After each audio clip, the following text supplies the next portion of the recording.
Il fondo per le vittime del crack delle banche venete approvato nei giorni scorsi da Camera e Senato è solo il primo passo per ottenere giustizia da parte di chi si è trovato vittima inconsapevole delle condotte dei responsabili di questi disastri finanziari.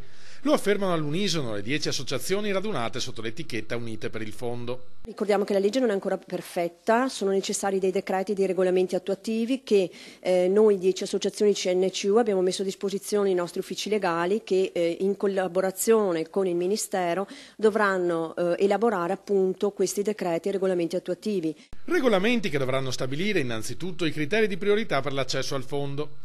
E noi vorremmo che questi partissero dalle condizioni delle persone che sono state tradite nei loro risparmi, da quelle che hanno più bisogno e più necessità.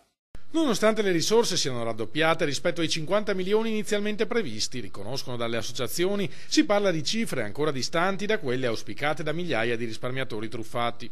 100 milioni sono insoddisfacenti, questo ce ne rendiamo conto. Intanto dobbiamo subito creare le condizioni di finirli questi 100 milioni, perché il fondo che è stato creato come unico al mondo, perché va comunque a risarcire degli azionisti, sarà ricaricato coi conti dormienti.